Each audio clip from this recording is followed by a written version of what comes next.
Good morning, early in the morning. It's lovely to see so many of you from different departments. And I am really very honored to have this workshop organized by Hazal Ozdemir. And the whole lineup is fantastic. So you're in for a treat.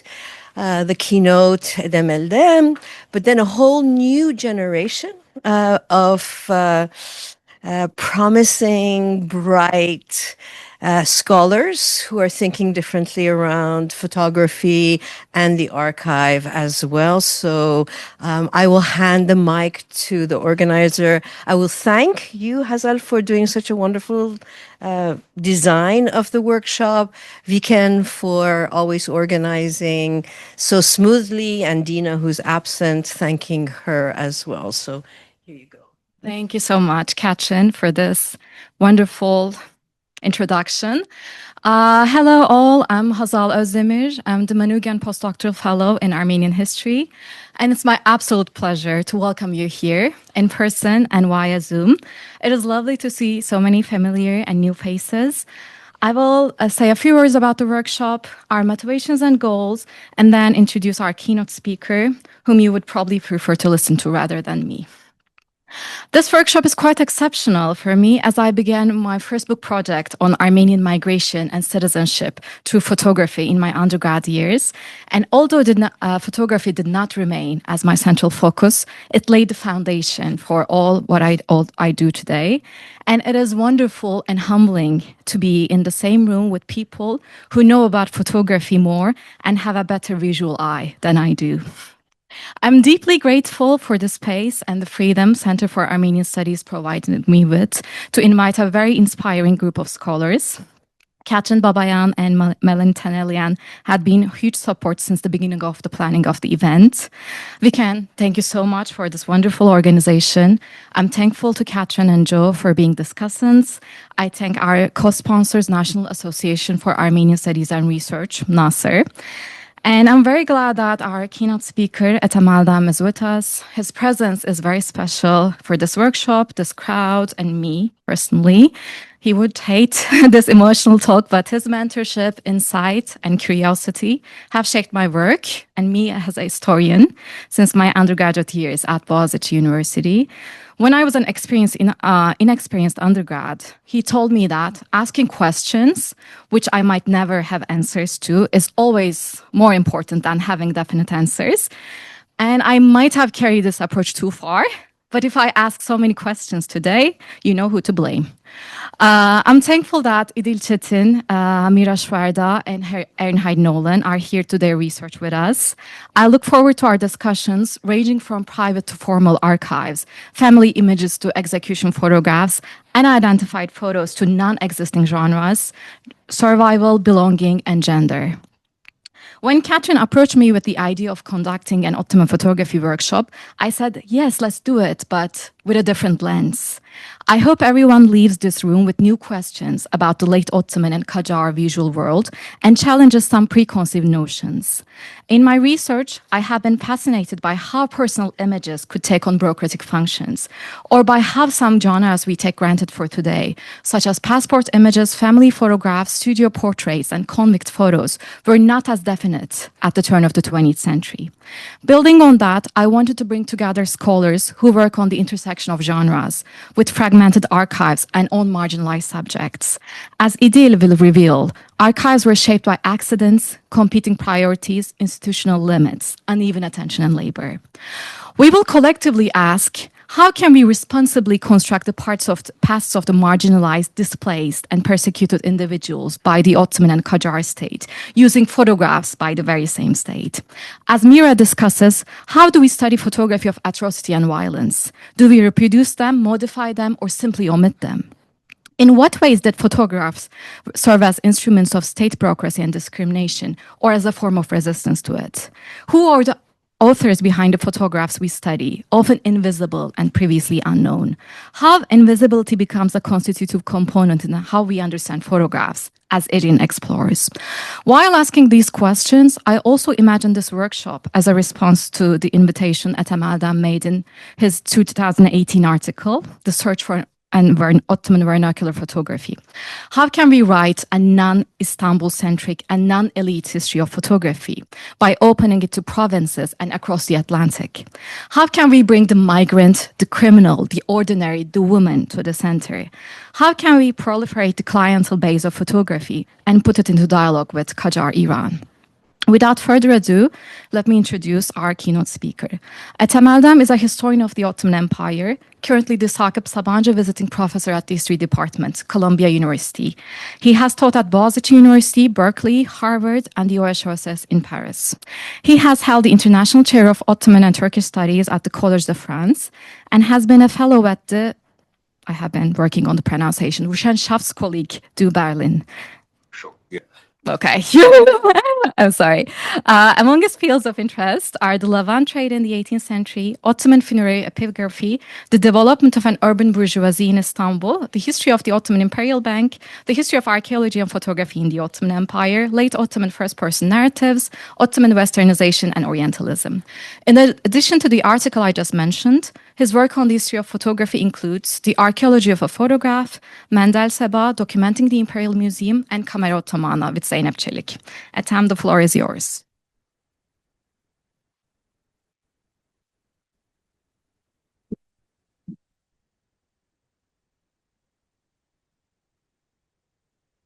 My control this around.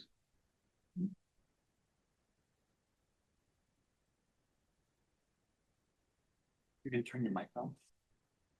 I'm going to them. It's just a button here. Yes. Yeah. Good.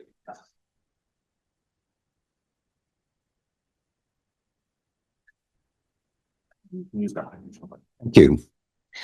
Hi, it's a true pleasure and an honor to be here. I think 10 years after my first visit to Ann Arbor, so you know, decades they flow. It's so nice to see people I've met in very different circumstances. Hazal gave some kind of a summary. That's what you do at an obituary, isn't it? Kind of, you know. I've been around and I've done things on photography, but not as a specialist. I'm not sure I have the eye. And actually, I think that this is really what I'm trying to show, that the eye is not sufficient, that you need more context, you need more critical thinking when dealing with visual material. Let me start with some kind of a mea culpa. I think I've used and overused this from something to something format.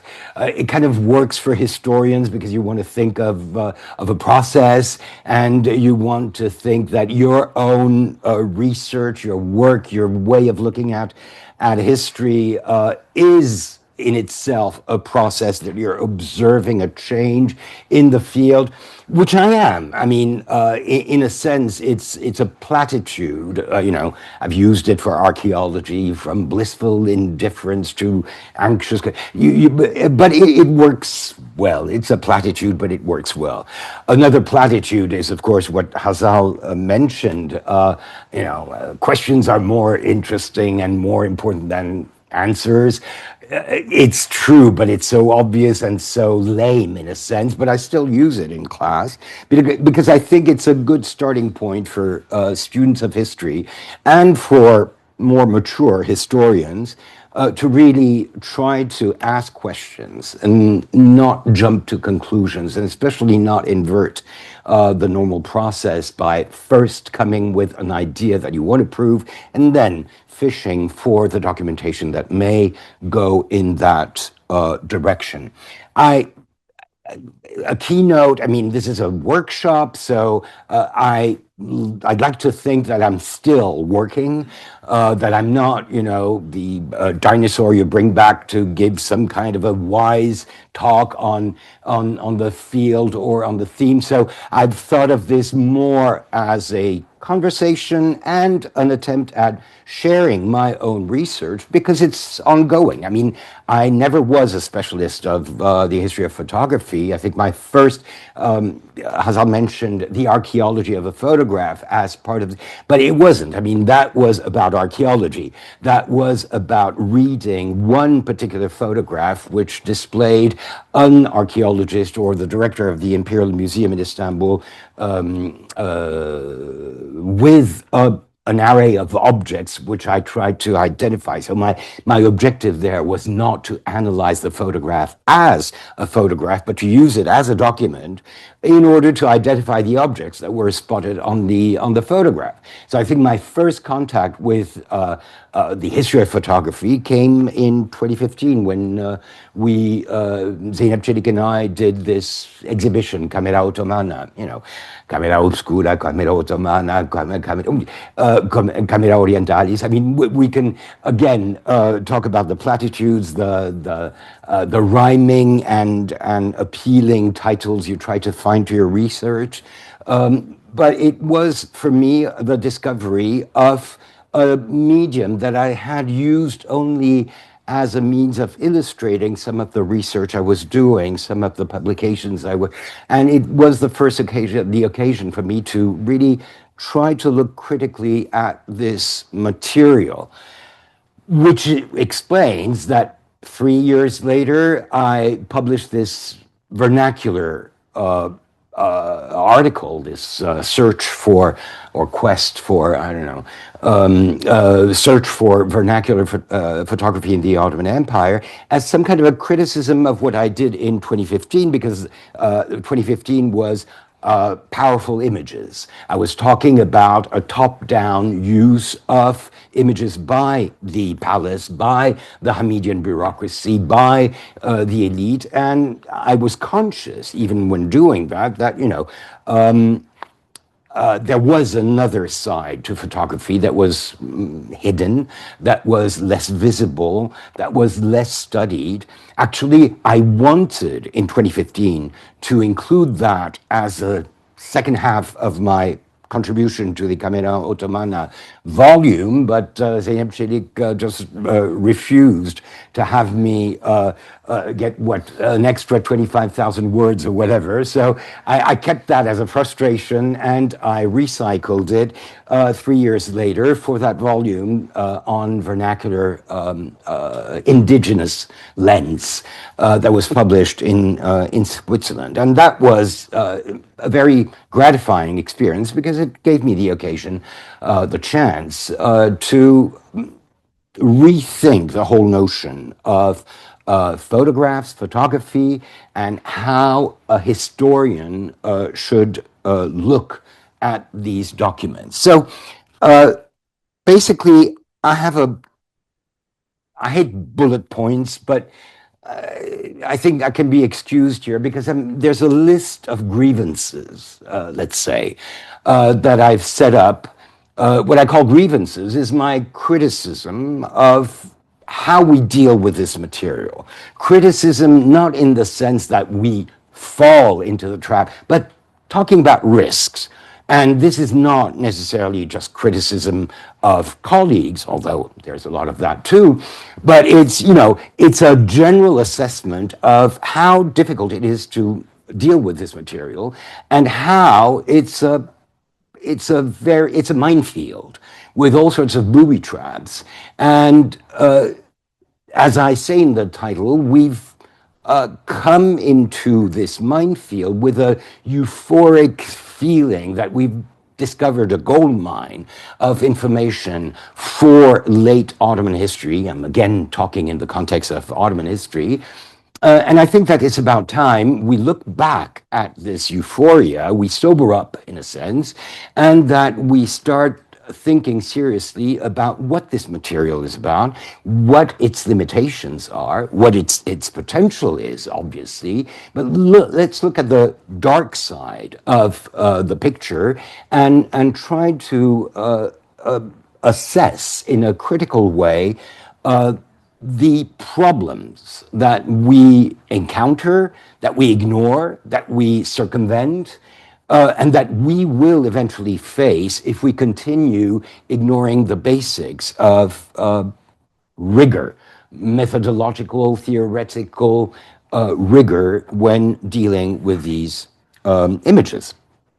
So, the list is not exhaustive, but I think it more or less, and I've separated them into two sections. The first has to do with us, that is, with the historian, with the person engaging with this material. The second half is more about the material, the problems of the material. It's not entirely our fault, but let's start with our faults. I think and this is not really limited to photography or to the use of images, visual material. This is a general problem, especially in Ottoman history, because we lack some of the methodological and critical safeguards that should force us into a form of discipline and rigor.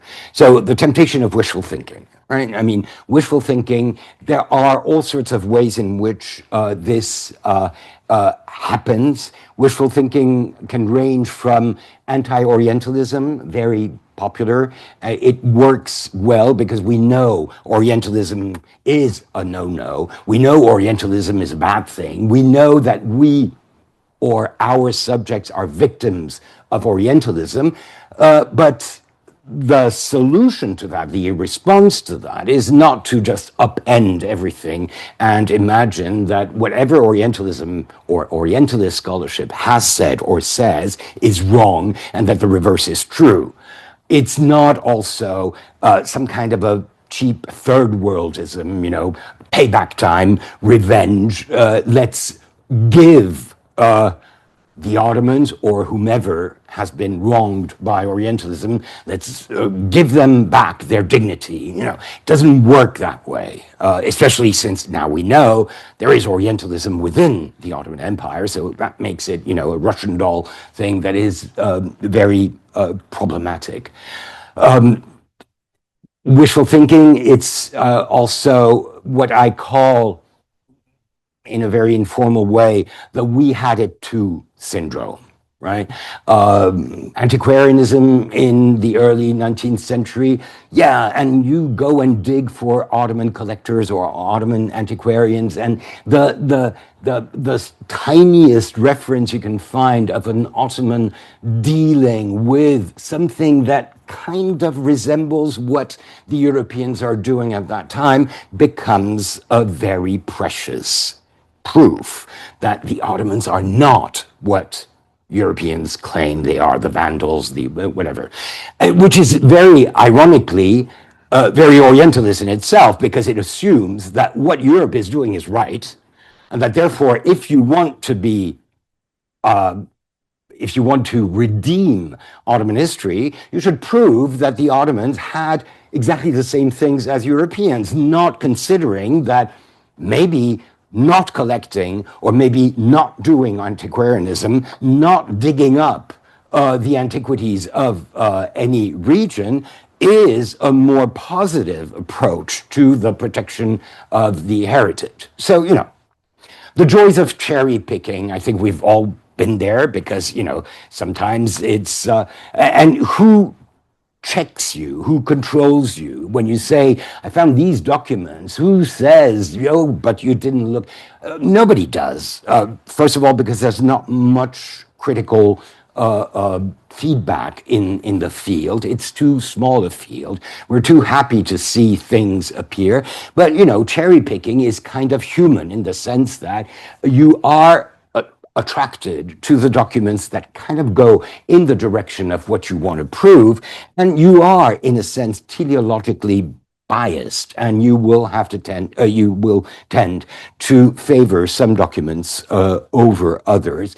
And also because some documents are so appealing, so much fun to work on, you will pick them as you should, but then you will forget to contextualize them and to, at least pose the question, not give an answer of why it's unique. I always give the case of the example of Atrocity, great. A typical, we had it too, travelogues in the West, thousands of them. We have this one guy, a freak by any standard, who did produce a fantastic travelogue, and I agree that in many ways it's much more interesting that hundreds of the. But then again, you have to ask the question: why only one? Why only one, and why was he discovered in the 19th century by Hammer von Burgstall? Right? These are problems that go together with this imbalance between the appeal of certain sources and whether or not they are representative of anything. Dependence on interpretation, that's very visual. We read images. I think that the next step is we're going to hear them, we're going to smell them, we're going to use all the senses to make sense of images in ways that are, by definition, interpretive, which is problematic, which is unavoidable. I mean, after all, if you are a historian, obviously you're interpreting everything. We're more used to interpreting documents because there is some kind of a correlation, if you want, between what you say and what the document says that can be checked. But when it comes to, images, interpretation, especially in the context of wishful thinking, cherry picking, and whatever, it becomes really a problem, and it needs to be challenged. It needs to be checked against other forms of evidence. Overreading, it's kind of a corollary of interpretation. Overreading in the sense that you are convinced that this is going to give you the key to understanding one thing, that this is really the embodiment of what you are looking for. And, if you look for something, you will find it. I mean, that's how it works. I mean, it's a self-fulfilling prophecy in many cases, and it's very dangerous. Lack of contextualization, which was implied in some of the points I made. Lack of contextualization. You take an object or a series of objects, or whatever, but you do not contextualize them in time, in space, or in their own documentary context. Archive, collection, very problematic and very historian-like. I mean, again, not something that is unique to visual historians, but to historians in general who have a problem with the last point, representativity. I mean, are you really talking about something that is meaningful with respect to the claims you're making? Are you really talking of something that is, I'm not going for it statistically, but at least commonsensically representative of what you're talking about? Or are you dealing with something that is so unique, so freakish, that it's interesting in itself, but it doesn't really help you understand the wider context? Now, when it comes to the material, the tyranny of collections is something I've talked about in my 2018 article. We are tributary. I mean, historians are tributary of whatever collections, archives, and whatever are available.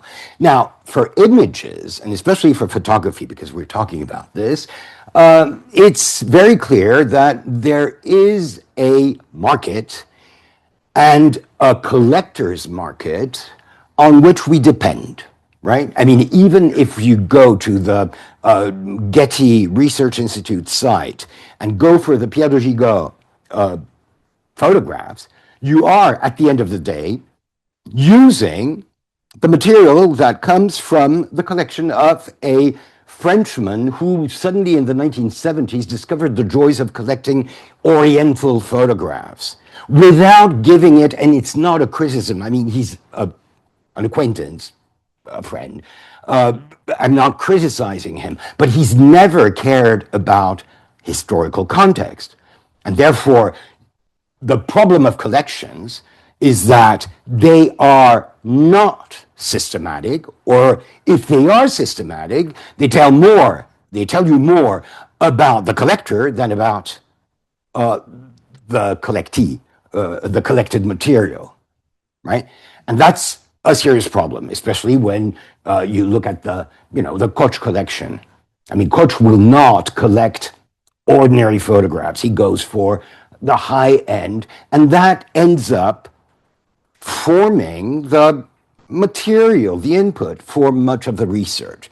Chaos of archives. The archives, and I think Edith is going to talk about chaotic archives, and I'm going to talk about, I'm not sure it's an archive, it's a collection, the Yildiz albums, right?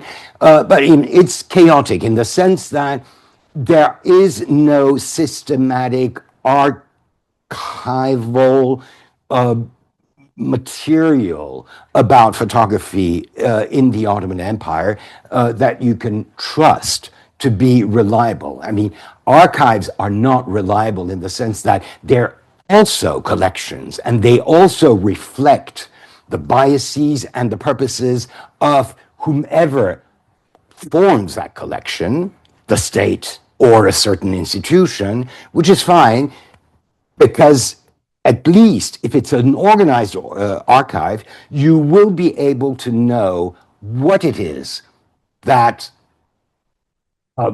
pushed this group of people, this institution, to collect this material. I mean, it's the same with collections. I mean, once you know that the collector is going for the unique pieces, the most rare, the most expensive, at least you know that, and therefore you will treat your material with that knowledge in mind. The domination of the great studios, I mean, also a form of tyranny. Sebah, Abdullah, they're all over the place, and that is a problematic issue, to say the least, because we are really skimming the cream of a production, and therefore forgetting the vernacular, the anonymous, the marginal.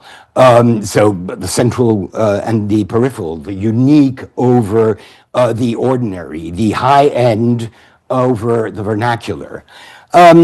Anecdotal or unique objects over serial material. Some objects are really unique, but then you have to explain why, how. Some are unique only because they've been unicized by the collection or by the archive, and therefore you have to think about what they are a part of before treating them as individual objects. So, I mean, to give you basic examples, I've heard in workshops, conferences, people saying that, if the woman was lying on a couch, that was an Orientalist photograph, but if she was standing, that was not. It was a true Turkish lady. I'm not saying everybody does that, but I even know some authors who found in their own collection a photograph of this kind and said, an ancestor in the family, but I couldn't identify her, not realizing that she was actually recycling a generic touristic photograph of a dam Türk, And, even the simple fact that these Turkish ladies are called ladies. Femme Türk is rare. It's generally dam Türk. Whereas if you look at Arab, Moresque, it's femme, right? It's just a statistical thing that you have to process. I'm not saying it's meaningful, but I'm saying that you have to go through thousands of these photographs before treating them in any way. And there are thousands of these in the Gigot collection, in whatever collection, right? So, sorry. Yes, the variety of studios. I mean, this is what Bahattin Sunjai used for Camera Ottomana as a display of the variety of studios. And there's more. I mean, there's more, and we don't even know what they produce. There's very little that has survived. And what is really missing is that we don't have any studio archive. The material that would give us a clue as to how the studio worked, who the customers were, what they were charged, nothing.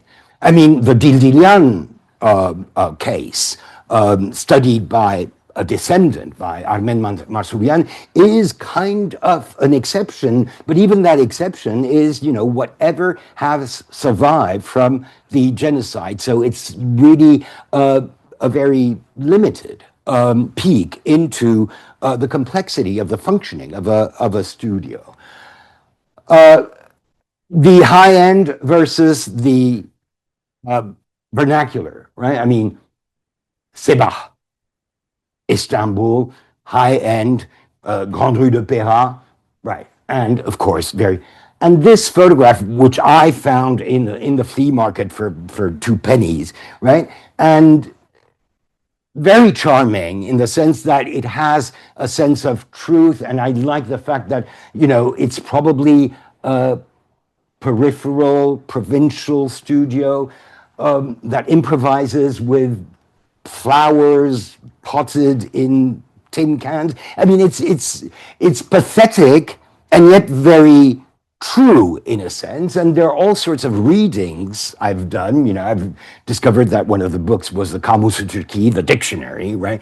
But that is an anonymous photograph of an anonymous young woman in a nondescript place. That's the vernacular dimension, and what's frustrating is that we don't know anything about it, except that we recognize this as being a problematic dimension, a dimension that needs to be explored and that we're not exploring enough. The high end and the low end, that works even within studios. I mean, Abdullah Biraderler or Abdullah Frère, a portrait, and what a portrait of Abdulaziz, the one that was used for the medal, the commemorative medal of his visit to London, right? It's a prestigious portrait, right? This is also the same studio, and this is one pathetic pen pusher from the Palace of Yildiz. And this photograph is not in one of the fancy collections, it's in the archives, the state archives.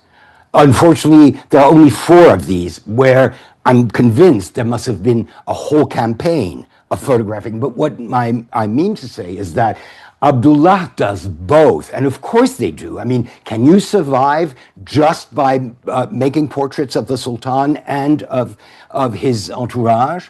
No.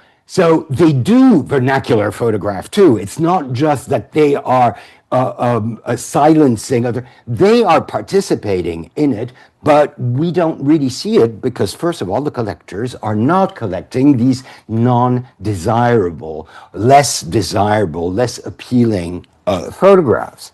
And of course, overinterpretation, reading, overreading. This photograph that was described as non-Orientalist because the guy is looking at you. Yeah, but no, right? I mean, it's not enough. It's not enough. Or because there is here behind him a photograph that seems to be similar to that scene. So he's appropriating, and therefore, yeah, but I'm not sure that works enough. I mean, if you get some kind of a testimony from the kebabchi here about his experience being photographed by Sebah, I think, yes, Sebah Joyer, yeah, maybe, but I don't think this photograph is sufficient to go beyond a very traditional, conventional depiction of a street scene as it was very popular and very demanded in the 1880s, 1890s in Istanbul. And of course, the uses of images. I mean, this is a photograph from Bahattin Öztunçay's, well, now the Koç collection. It's a fantastic photograph of an interior that displays photographs as they were used by a bourgeois family. You can see that they're all over. I mean, it's, you know, it's bourgeois kitsch. End of the 19th century bourgeois kitsch. You may have noticed how few images we have of Ottoman interiors at the end of the 19th, beginning of the 20th century. Apart from the usual suspects, intellectuals in their office, you know, but when it comes to real homes and the way they were decorated, it's very rare. This photograph is fantastic because at least it gives you a glimpse of how these people were using these photographs, how they were pinning them on walls, and you can, you know, try to understand what the logic is. Celebrities, why is this pasha, if you can identify him, on top? Is it family? Is it, you know, I mean, what is it? I mean, there's material here that you can use in order to try to understand how people used photographs. Of course, a derivative of this is the postcard, which we have a tendency to use as an illustration, as a photograph, never really looking at the context of exchange or not, the correlation or not between image and text. Collectors of postcards back in the time, because we know that people exchanged postcards on the basis of, you know, themes. I like flowers, please send me. And you find plenty of these photos.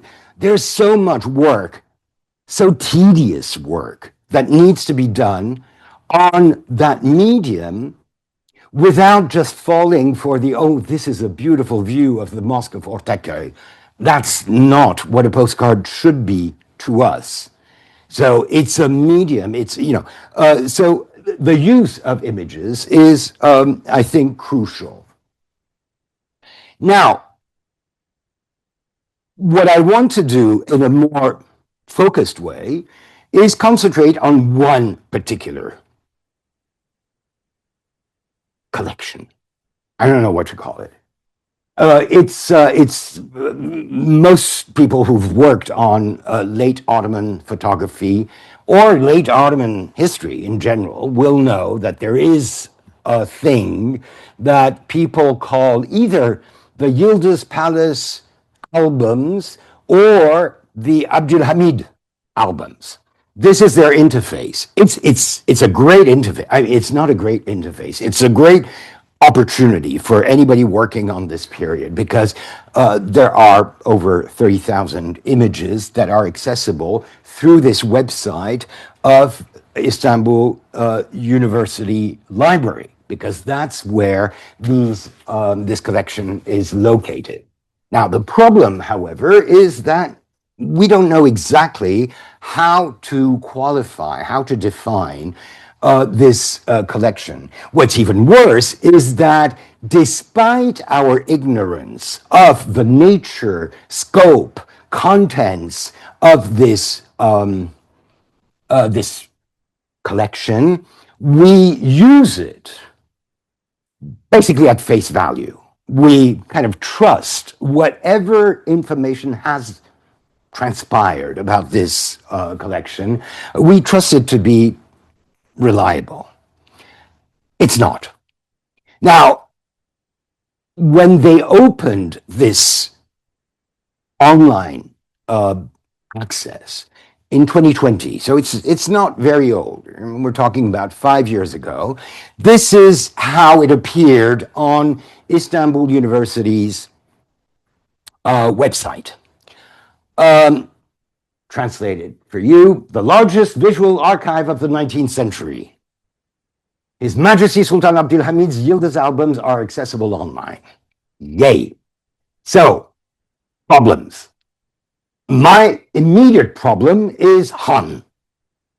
This is so politically relevant to anybody who knows anything about Turkey today and about allegiance to Abdülhamid as being the founder of real Ottoman modernity or whatever. It's very problematic. It's like calling it's easier. I mean, America has no kings, right? So it's easier to contextualize it in a European context. It's like the Bibliothèque Nationale suddenly opened a series of photographs or whatever material concerning the Second Empire, Napoleon III, and referred to Napoleon III as Sa Majesté Impériale, His Imperial Majesty Napoleon III. That is, giving him a title that is a recognition of majesty at the time. It's profoundly disturbing. It's profoundly disturbing because it's all over the place. I mean, even historians start to call him Sultan II Abdulhamid Khan, and the Khan is, almost Persianized enough to sound extremely pompous. It's horrible. It's very problematic, and of course, it is very political. But there's more. The largest visual archive of the 19th century. Where? What? Let's look at it. 36,585 photographs in 918 albums. So the mathematician I am has calculated that it's an average of 40 per album. Are these really albums? What are there repetitions in the 36,585? Also open to question. And this is supposed to be the largest visual archives of the 19th century. The Bibliothèque Nationale has a collection of approximately 6 million images.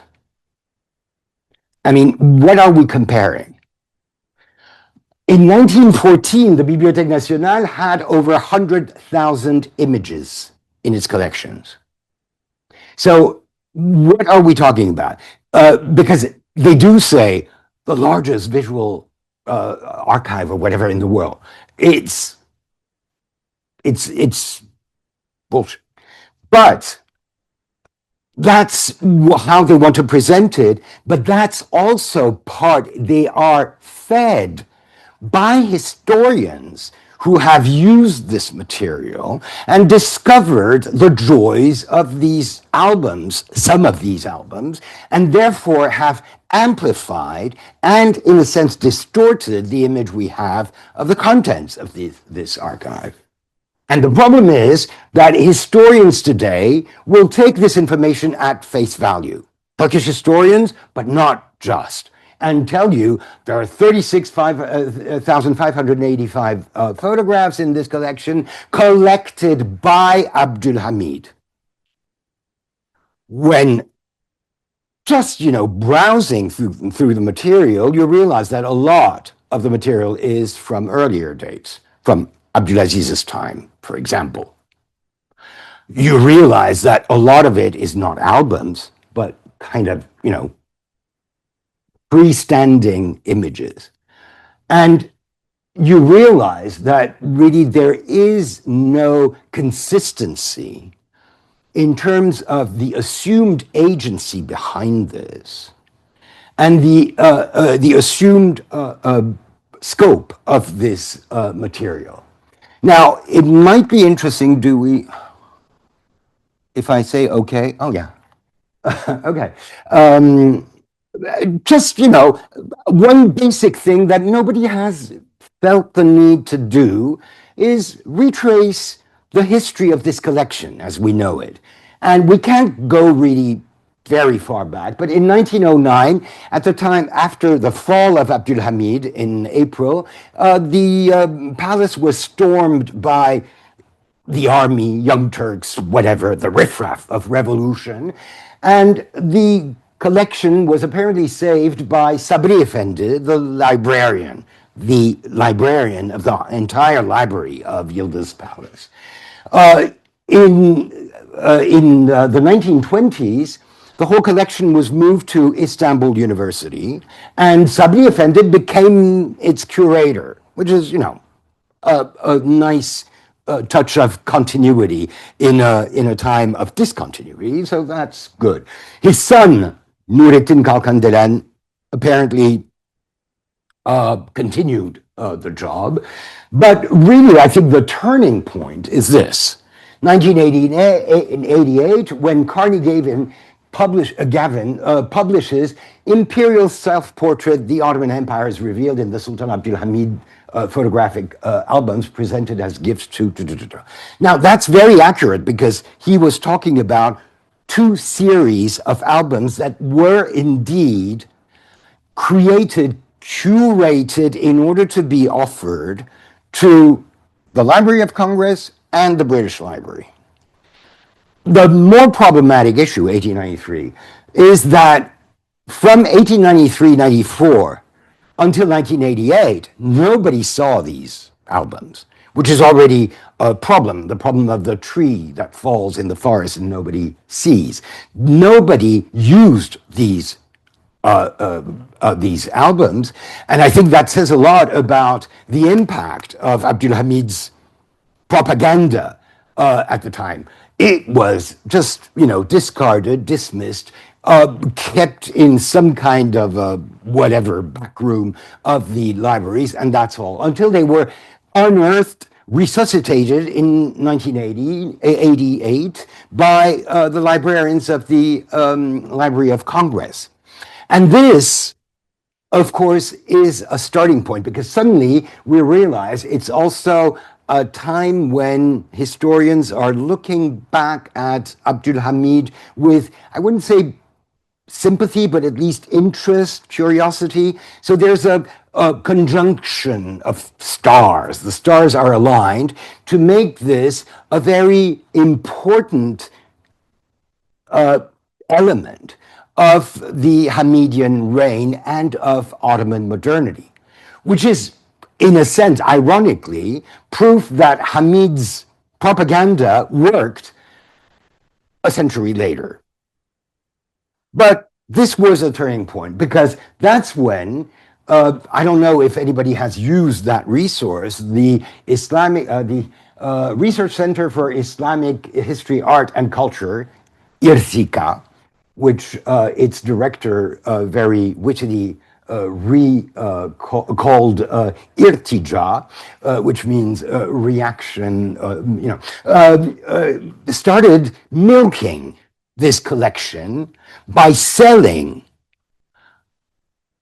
photographs, by selling shots, digital images from this collection. I don't know what kind of a deal they struck with Istanbul University, but Istanbul University did not give access to the collection, and it was only through IRCICA that you got access to whatever IRCICA thought was relevant, and much of it was really the 1893-94 albums. Then in 2013, Istanbul University started digitizing all this material, and in 2020, the collection is made accessible. So that's the historical framework.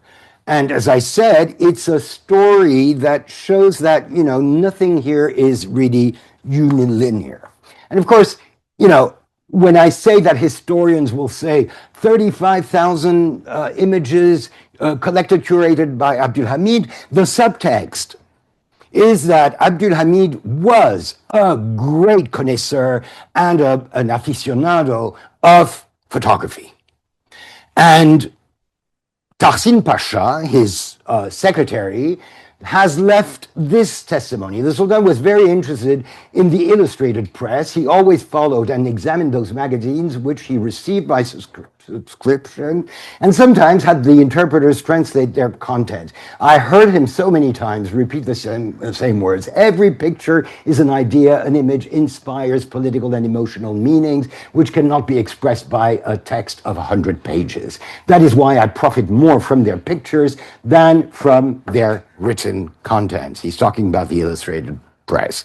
A critical reading is, first of all, that he was lazy, didn't want to read, and thought an image was easier. It's like, watching a Netflix series instead of reading the novel, in a sense. Also, everybody and his uncle would use that apparently Chinese metaphor that an image is worth 1,000 words. And some historians in Turkey will tell you that this was coined by Abdul Hamid because of his passion for photography and it's a myth that kind of bubble that kind of builds up around Abdul Hamid and photography. And if you want to have a critical look at Abdul Hamid and his possible engagement with photography, all I would say is take a look at the Qajars. Take a look at what's happening in Iran. Take a look at Nasruddin Shah and his relationship to photography, and then come back and talk about Abdul Hamid and his photographs and his personal involvement in photographs. So here are some details that are meant to give you a sense of how difficult it is to trust this online database. Again, fantastic material, but you never know, you're never sure what you're going to get. And if what you get is what you looked for. Now, one good example, all these albums are generally labeled. So, şahıs fotoğrafları, personal, individual photographs. That's kind of vague, you know, for a whole album, if it's an album. And you have a definition of this individual, Avrupalı bir devlet adamı, a European statesman. Now, somebody with some knowledge and a capacity to read will understand that this is not just any European. It is Henry Austen Layard, British ambassador in Constantinople, and of course, discoverer of Babylonia, Nippur, and whatever, right? That's him. Who is the author? Yazar, author. Vianelli, Fratelli. Okay. Fratelli Vianelli. Why? No, sorry. Oh, sorry, I moved. That I didn't mean to do that. Yeah, because it is a photograph that probably, yes, that Venezia, it's a Venetian photographic studio. So at least they've identified the photographer, right? Second example, now this is somebody they have identified because it's written on the back. It is the emir or the ruler of Johor, Abu Bakr. Good. Frère has a surname, Abdullah. You know, I mean, the irony is that, you know, Fratelli Vianelli, Abdullah Frère. Because of the different syntax in two different, you have a very different, but still, at least this one is properly identified. And then you have this one, Avrupalı bir devlet adamı, again, a European statesman on horseback. I'm guessing it's the guy on top of the horse they're talking about. Big picture, interesting. I don't know who that is. There's nothing written. Unfortunately, they do not systematically, actually, they only rarely give you a shot of the back of the image. So most of the information that you get is their reading of the back if there is something on it. But who is the author, if not Abdul Hamid II, Ottoman Sultan from 1842 to 1918. Well, not Sultan, but lived. And there you have it, authorship. Suddenly, agency given to Abdul Hamid by default, which means basically that any photograph that is not identified explicitly by the author of the photograph, the studio, the photographer, is basically Abdul Hamid's. That makes it kind of, you know, easy. So let me give you an analysis of what's in some of these albums. 91,315 photographs of certain associations, societies, and individuals. Okay. 5 portraits of foreign individuals, 3 unidentified. 10 portraits of Ottoman subjects, 5 unidentified. 1 group photograph of Freemasons. 1 collage of the portraits of the 15 members of a Berlin artistic society called the Velvet Brothers. 2 photographs of employees of the Ottoman embassy in Tehran. 6 photographs of a health commission led by Bonkovsky Pasha. 6 group photographs, including 1 duplicate of criminals under arrest, 6 identical group photographs of Ottoman soldiers mutilated by the Serbians during the 1876 war, and that's me identifying them because I know the image, otherwise the database doesn't. 2 photographs of an unidentified and undated ceremony in Copenhagen, which is obviously one of the major interests of Abdulhamid at the time. 5 photographs taken during an official proclamation in the Cretan town of Chania, which is very interesting, but there's no detail about what, no date either. 21 photographic reproduction of European paintings, mostly from the Renaissance. It's a collection of reproductions from a German publisher of postcards, and 3 photographs of convicted Armenian counterfeiters, which I put in red because I'm going to talk about them, not because they're Armenian. Album folders, and I can guarantee this is not an album. These are unbound. It's a stack of photographs. Not that I've seen them, but you know, from the way in which it's clear that this is a file. 70 criminals and some state officials. I mean, some could say it's a pleonasm, but you know, 34 photographs, 3 portraits of Ottoman officials, 1 group photograph of unidentified convicts, 10 group photographs of bandits, 4 group photographs of Armenian anarchists, 5 group photographs of peasants who helped the Greek army, 8 group photographs of Greek prisoners of war, and 1 photograph, which I will study, of Ismail Ali Bey bin Suleiman. Okay, there's some consistency, but not really, right? 779, 3 portraits of Ottoman princes, 1 portrait of Princess Nazlı of Egypt, unidentified by the catalogers, 3 portraits of Eastern rulers, Johor and Japan, 2 group photographs of the British royal family, without Andrew, of course, 1 portrait of Princess Victoria Adelaide, also, 3 photographs of German rulers, 1 announcement of James Garfield's memorial service, struck by lightning or whatever it was called, 4 portraits of European diplomats, 1 portrait of an unidentified European officer, 2 portraits of Ottoman officials, which I will present to give you a sense of how this works. So it's a hodgepodge.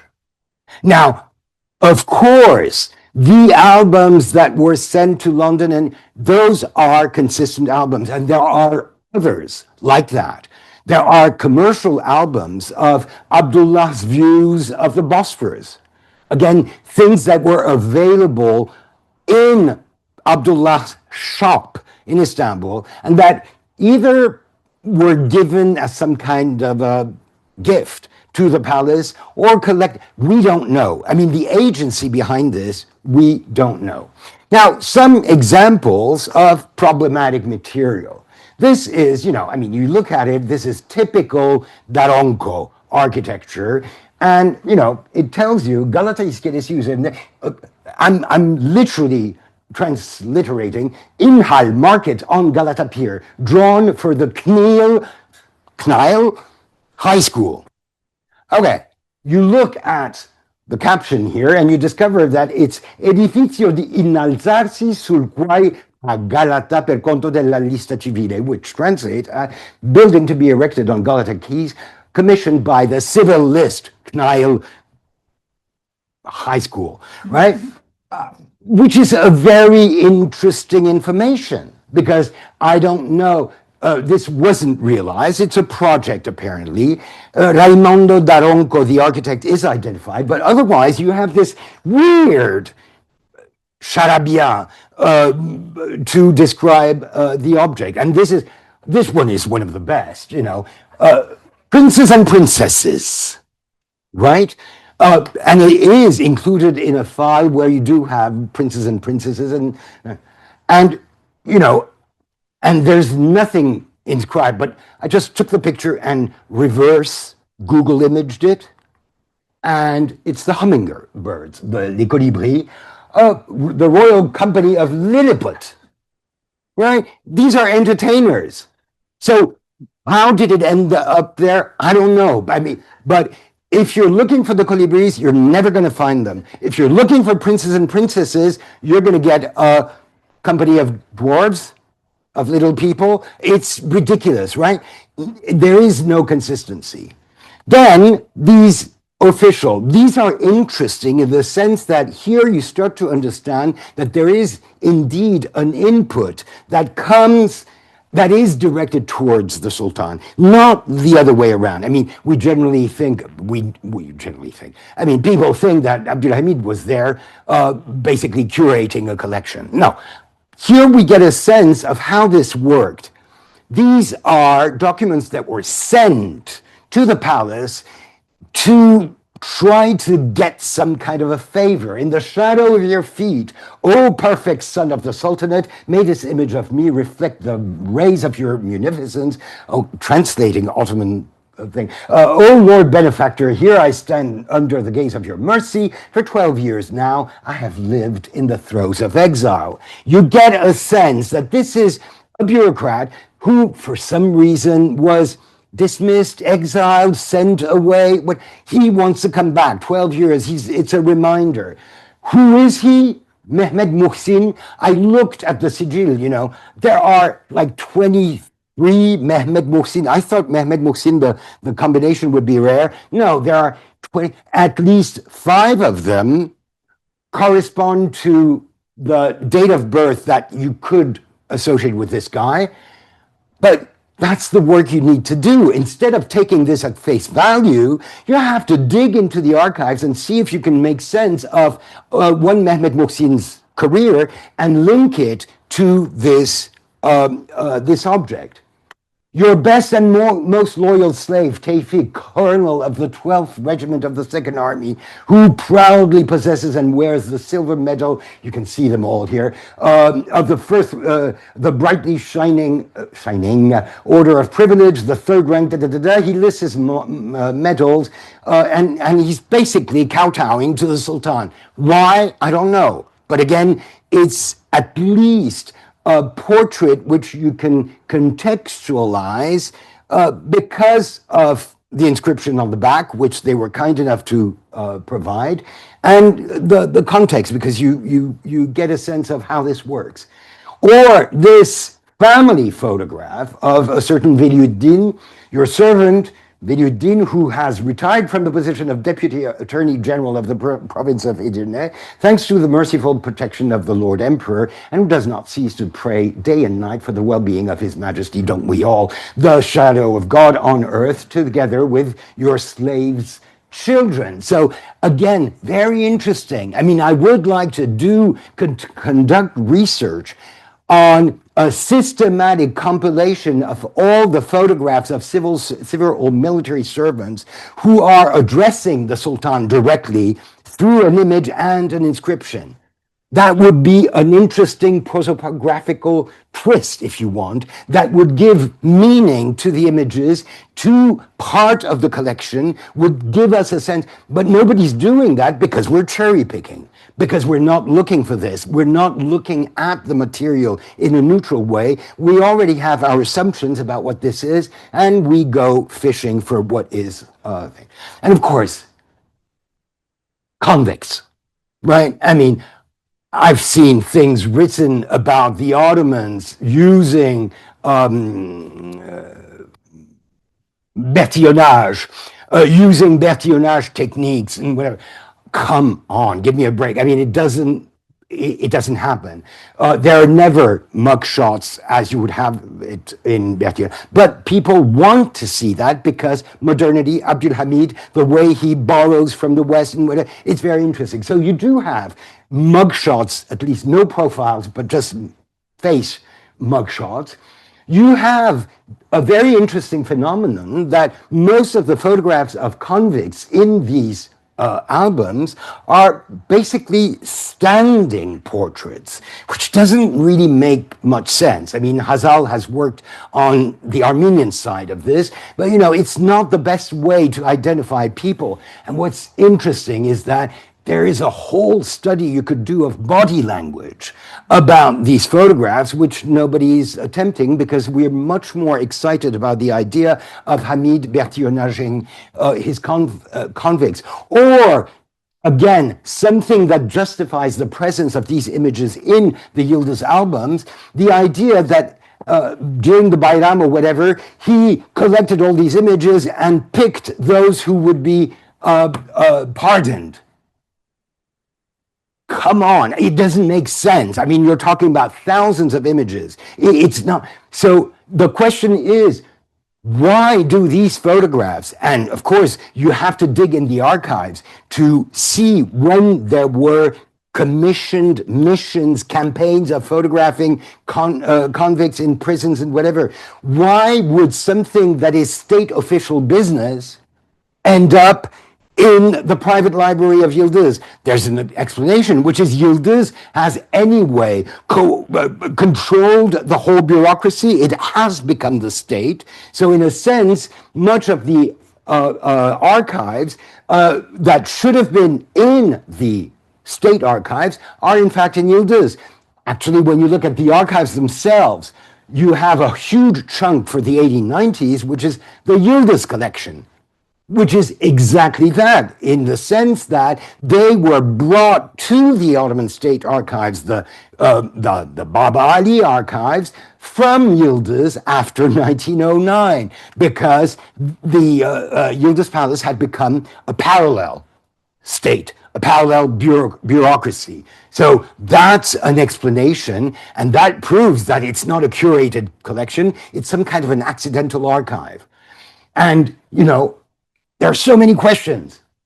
Why are they posing with their chains and whatever in front of some kind of a repetitive backdrop, photographic backdrop, in poses that are sometimes so identical that you can think that, indeed, the photographer is saying, okay, you stand like this and lightly hold your chain, your ball and chains in the right hand. I don't know. But this is something we need to study. And there are these more conventional, you know, why is this a guy imploring for? I don't know. The body language, the facial expressions, the numbering, it's a mystery.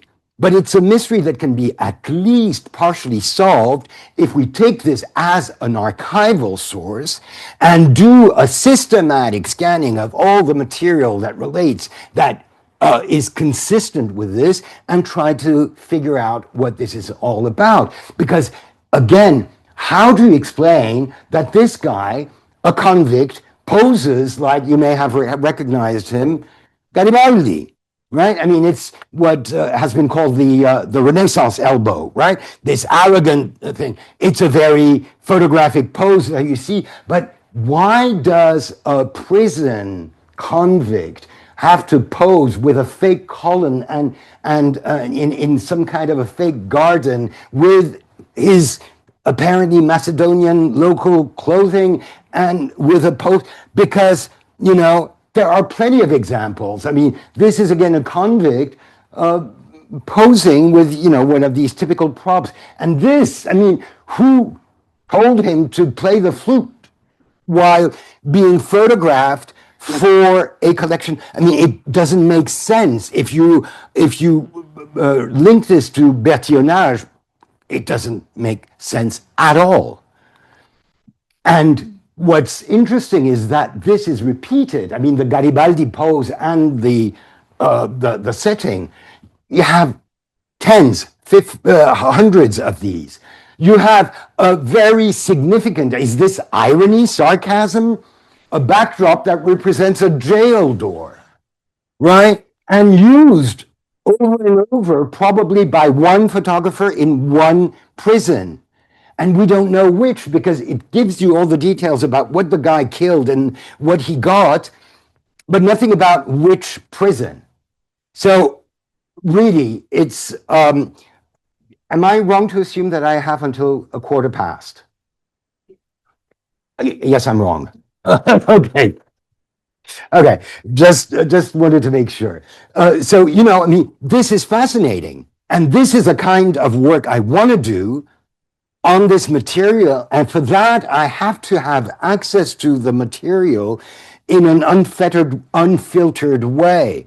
That's the whole problem of this thing. So the only thing I can do is basically go through every word that might relate to convicts and download everything. I've done it for 4,000 images, and it's not a very user-friendly site. And, you know, I've downloaded them in the hope that at some point I will do this kind of research on the basis from the material up, not the other way around. Fantastic images of bandits. Many of them probably before they were caught. I'd like to think that, you know, armed and all, this is before, which of course is yet another thing. We know it from the work of Martina Baleva about Bulgarian strategies and whatever. But, you know, it makes sense that they should pose for the camera before they're caught. It's the glorification of their action, but also after the one dozing off here is dead, right? And tied up with ropes. It's a fascinating database, and then again, you have to use it methodologically in such a way as to be open to all sorts of interpretations, serious interpretations from the bottom up, you know, asking questions. So, two cases I want to explore. Remember the Armenian counterfeiters in red? This is an article I gave to a volume that Armen Marsoubian is publishing soon.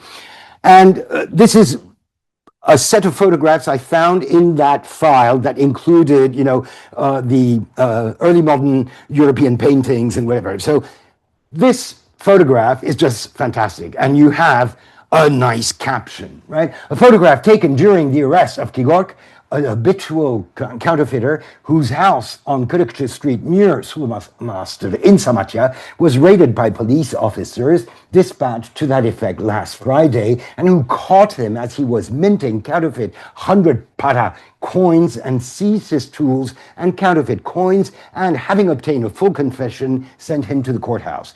2 September, 14 September 1892. And of course, you look at the photograph, it's a staged photograph. It's fascinating. The poor guy is pictured with all the instruments of his trade, the bellows and whatever, you know, as if he was doing this in the street, which doesn't really make sense because you're in open space. And the police officers kind of posing. This one especially, caught you, you know. It's fantastic. And you get a sense of a crowd watching behind, the back, you know, rubberneckers, people who are looking at what's happening because it's a whole installation. And we know who the photographer is.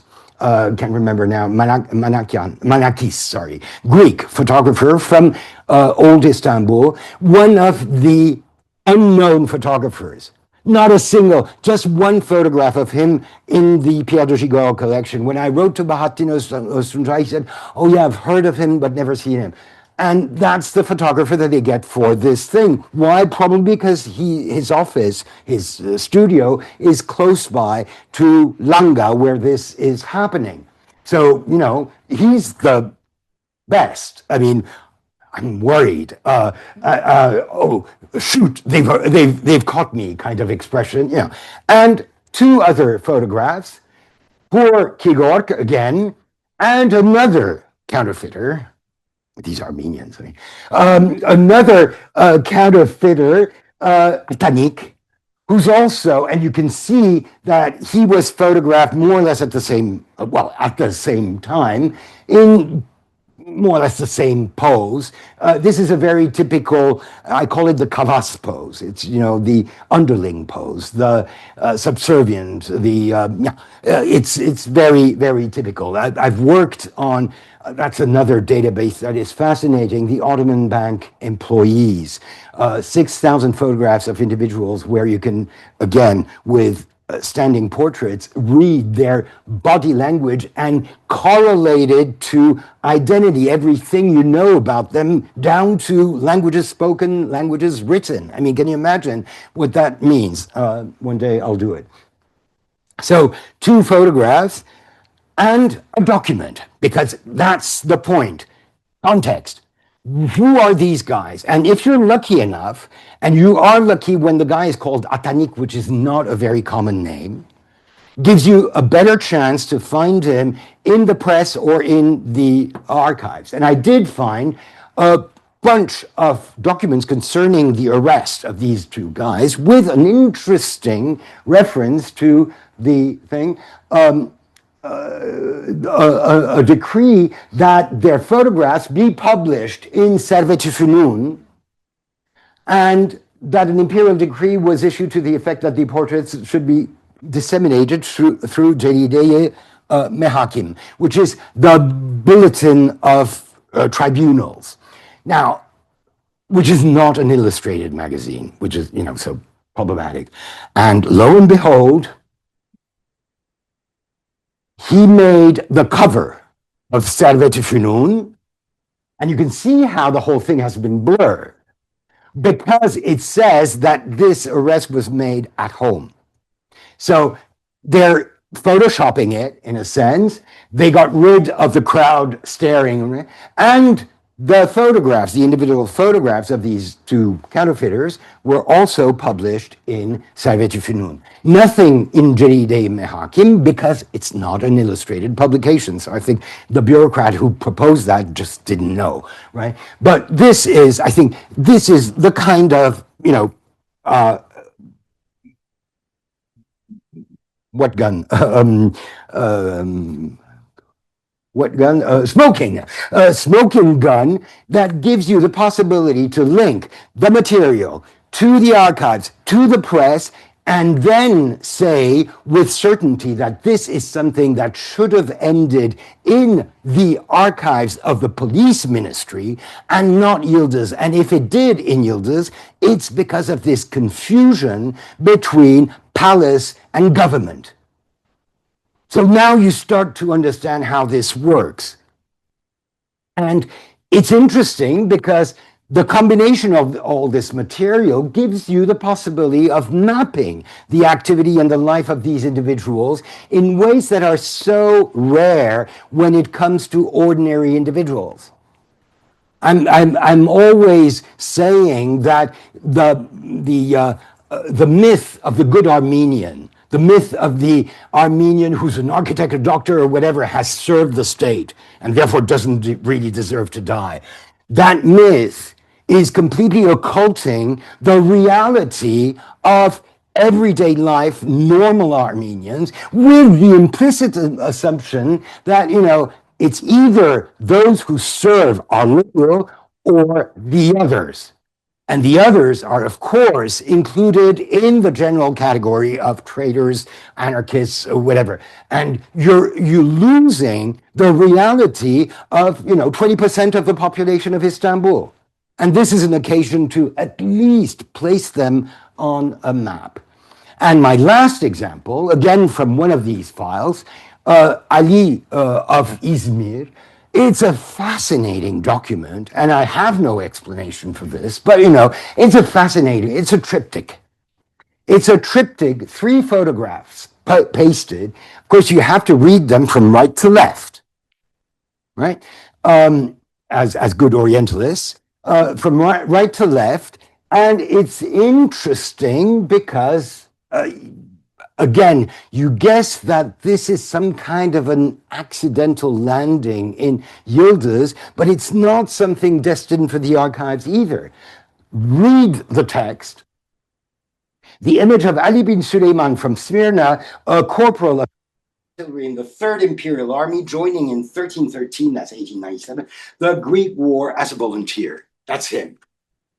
Notice the cigarette. I love this. It's fantastic. So this is our young corporal parading himself in a studio photograph that commemorates his participation in a very important war. It's the only war the Ottomans won in the 19th century. So, it was a short one, but, at least they won it. Then the image of the said Ali Bey descending on horseback the railed 30 steps located at Yapıcıoğlu in the İki neighborhood of Izmir 2 years later. There you go. Proudly going, why? No idea. And this is the image climbing at great speed, is his image climbing at great speed, the rail steps located on the right side of the police station, also in the İki neighborhood. So he's going up the stairs, and God, you see the movement. I mean, it's a very dynamic photograph. Why? I have no idea. And, okay, looking for an Ali bin Süleyman in the archives or in the press is like, what are the chances? But İki is not that bad in the press. Malumat, a major newspaper, says it is reported in Ahenk, and I couldn't find the Ahenk. Ahenk is not available. It's a local publication, that the iron gray horse belonging to a person by the name of Ali Bey, working as a tinsmith, which he never mentions, right? He's a tinsmith, right? In Izmir's Başoturak district, has climbed the steps located on the right side of the police station of İki in front of a crowd with his owner on his back, and that later it has descended the 30 or 40 steps amidst the graves with his owner on his back, again in İki, and that his owner, being quite keen, had pictures taken of both the descent and the ascent. Fascinating. You have the gist of Ali bin Süleyman, and he records it. He has it performed and recorded. What I love most is that you may have noticed the agency is the horses. It's the horse that goes up and down in the wrong direction, it seems, but it's the horse with the guy that happens to be on it. It's a fantastic, doesn't tell us much more about the why and how and of all this, but still, it's a fantastic match between a local and national newspaper and a mysterious triptych in the Yıldız archive. What happened? He probably sent it accompanying a petition to get a job as maybe a head tinsmith in, I don't know. I mean, there is a reason why this ended up in Istanbul. Was it meant for the palace? Probably. I mean, I tried to rationalize it, as in the case of the other bureaucrats or whatever, writing to the palace to ingratiate themselves with the Sultan. Probably. Maybe one day we'll find a document that says more about it. But at least for the moment, this proves, first of all, that there is no consistency in these albums, and that therefore we have to reshuffle the whole thing and start from the bottom if we really want to understand anything. Of course, we can keep our expectations lower and just concentrate on the obviously consistent albums. Inauguration of a mosque in Kütahya. Yeah, that's typical Hamidian propaganda. So at least it would be interesting to establish some kind of a proportion of how much of it is really propaganda, how much of it is petitions flowing up, how much of it is just accidental. There are like 60 volumes of albums about Japan. Now, Japan, of course, was interesting, but we know that every foreign mission that came to Istanbul brought, albums as gifts. So you can't call that collecting. You have to try to understand the logic behind this. And as I said, I mean, there are some albums about the imperial family of France in the 1860s. Obviously something that entered in the 1860s, 30 years, 15 years before Hamid was even sultan. So it would be interesting to, first of all, look at how much of it was an ongoing tradition. And I trust Abdulaziz to have had a clearer definition, distinction between private collection, art, whatever, and archives. I don't expect petitions to end up from that period to end up in this collection.